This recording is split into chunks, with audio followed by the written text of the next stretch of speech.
The Panasonic S5II and the S5II in 2023 and potentially 2024 until Panasonic updates these two cameras or something else comes out is my favorite camera system of the year for documentary filmmaking. All of what you see here is what I took to Japan when I filmed a feature documentary.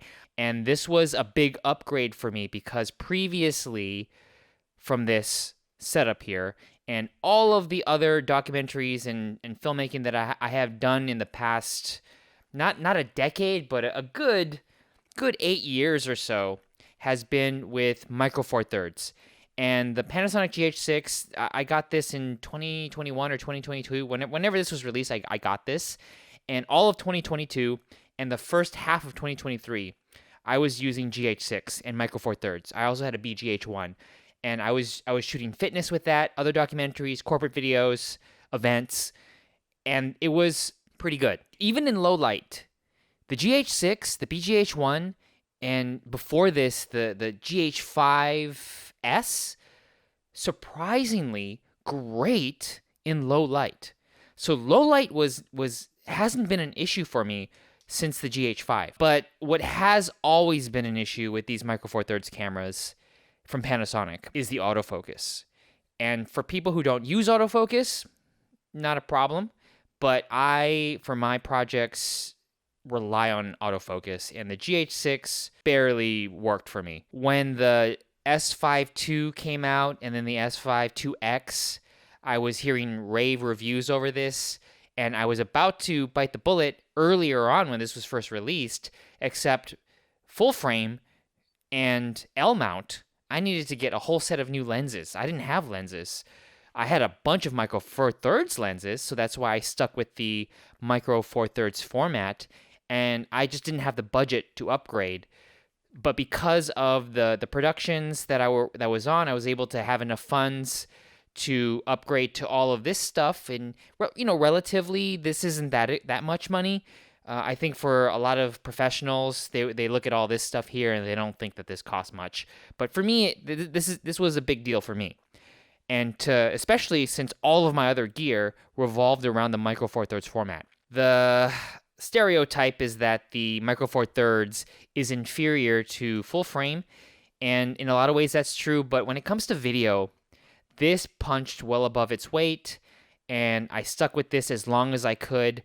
I am not, the G9 Mark II has now implemented the autofocus, and I think the next iteration of the GH series, maybe the GH7 or the GH6 Mark II, whatever they're going to upgrade to, I believe they're going to have to incorporate the autofocus. So Micro Four Thirds is maybe not dead. Here, I'm just going to go over the gear that I brought with me to Japan. All of this I brought. And talk about what I like and what I don't like and how I used each of these pieces here. So I'm going to start off with the cameras themselves. The reason why I didn't get two S5IIs or two S5IIXs is that I first got the S5IIX. This is also in a tilt-a-cage, half cage that I really like. I reviewed this in other videos.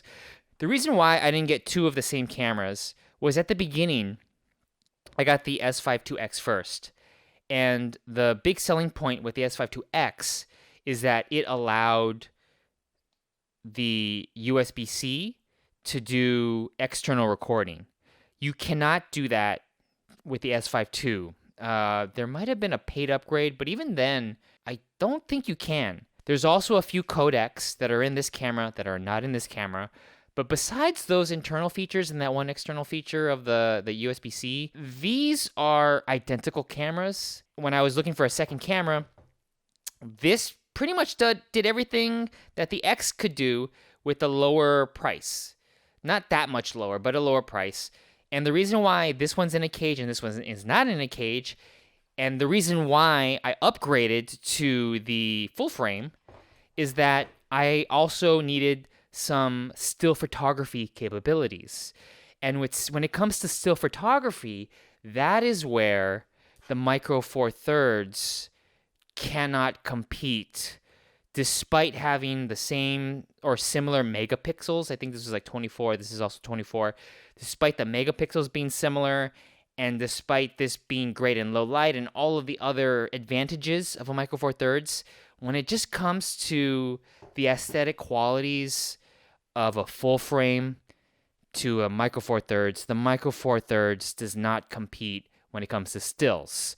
So that was a huge in my deciding factor to get the S5IIs. Another big selling point with these cameras compared to Sony or Canon, this can do open gate filming. Open gate, which is the full readout of the sensor. It can't do open gate in 422, it's 420, but you still get open gate, the full, is it like a 3x2 or is it 4x3? I think it's 3x2. So if you're going to shoot anamorphic, and the anamorphic lens is a 2x crop or a 2x squeeze or 1.8, 1.5, you want the full readout of the sensor instead of the 16:9 readout. Panasonic, even Micro Four Thirds and this full frame, because it's open gate 3x2, you'll get the full capabilities of that sensor. And for the documentary that I was filming, I had the idea of, just because of the subject I was filming, I wanted more of a box aspect ratio. I did not want a wide aspect ratio. So I shot this documentary in open gate 3x2, and that's how I'm going to deliver the output. I'm not going to crop it to 16:9 or 2x35. I'm not going to do any of the aspect ratio change. I'm going to keep it full frame. So you can't get that with the other manufacturers at this price level. This is the only camera system that can give you that. The Blackmagic Pocket Cinema cameras, you could go that route. I believe that also has open gate, and you can take the full. It's great. It's beautiful image, but you don't get autofocus, and you don't get a lot of the other benefits that you can with this. So that's why I got with these cameras. I love these cameras on my shoot. I only had one big problem that I had to do some workarounds with, and that is the low light autofocus. The autofocus during the day or in good light is fine, is great. It's as good to me, it's as good as Canon. But when it came to low light autofocus, and I was in a lot of low light situations for this documentary shoot that I was on, that's where the autofocus was pretty bad. It would not lock in on faces. It would drop out of focus. It would be hard to pick up focus when it gets to low light. And that's with a lot of camera systems, but I think Sony is better at low light autofocus.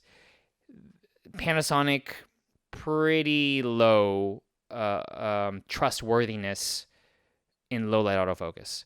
The batteries, let's start there. I had more than this. I had about 7 of these batteries. These got me easily 90 minutes on a full charge. 90 minutes of battery life, and I didn't really need extra power solutions. 90 minutes was all I needed per take, whether I was doing an interview or filming the like music, which that's what part of the documentary was. I could get a full takeout with the battery, and then I would just take out the battery and swap in a new one. And a couple of these I was able to survive on. To charge them every night, I was charging them with this charger. So when you get when you buy the cameras, they come with a charger, but it only accepts one battery, and it's quite a big charging system for this little battery here. So I got this one. This one I had for a while now because I had gotten this for the GH6. The GH6, the GH5 Mark II, the G9 Mark II, they use these same batteries as the full frame. So this was fine. It didn't charge incredibly fast, but this was okay. It was USB-A, and I just plugged it in, and over a couple hours it fully charged. It was fine. When I ran into issues where I might have needed a longer record time, I would go to this V-mount battery. This was the Small Rig 99. This 99 is I think the highest capacity you can put on an airplane. And when you get V-mount batteries like this, you gotta have a carry-on. They won't let you put this in the check-in. So what I would do is I would have this battery and I would charge the cameras via USB-C. I had a USB-C cable that is rated for the correct power delivery that is accepted with these cameras. So with USB-C here on both the 2 and the 2X, when you plug this battery in the USB-C, it charges, or it's like plugging it into a wall. So that's what I would do when it came to certain long interviews or performances that I needed to capture. And I would just mount this on a tripod using this adapter. This is a clamp that clamps to my tripods. Oh, I don't have tripods in this video, but I had a travel tripods. So I would connect this to a travel tripod leg, mount that in right there like this, and then connect this to the camera. And this would power the camera the whole day. This could have lasted longer. And the way I charge this at night is that the USB-C cable here also is an in-out. Media, I captured everything with SD cards, and these were the SD cards I brought to record internally. The 2 and the 2X, they do the UHS-2, and this could do the highest codec internally with the SD cards. When it comes to audio, I already did a review of this, of what I didn't like, but I used a Rode Wireless Pro system with some laughs on this case.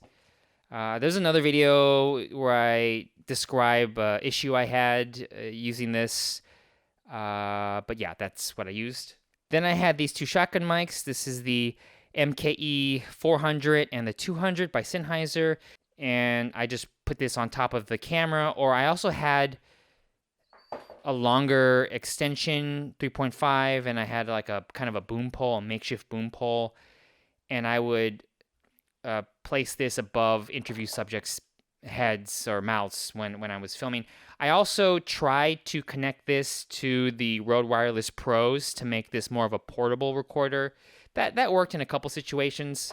This top handle was the only real hardware I brought for this here, the S5II with this half cage. Sometimes I needed to go low, so I brought this handle. And then also, if I needed to clip on accessories, this helped with that. Now, when it comes to the lenses, these are the only 4 lenses that I brought. Before I get into the lenses, here's some filters. I did not film during the day outdoors. Most of it was indoors at night. But here are some step-up rings for my filters. These are variable ND filters. I brought 3. One is a Pro Mist. The other 2, they're all from Freewell. And these are the variable NDs. They're this one's the 2 to 5, and I think the other one is the 5 to 9 or 8 strength NDs. I used them for a couple times when I was outdoors, but otherwise I didn't really use them at all. The filter threads here are an 82.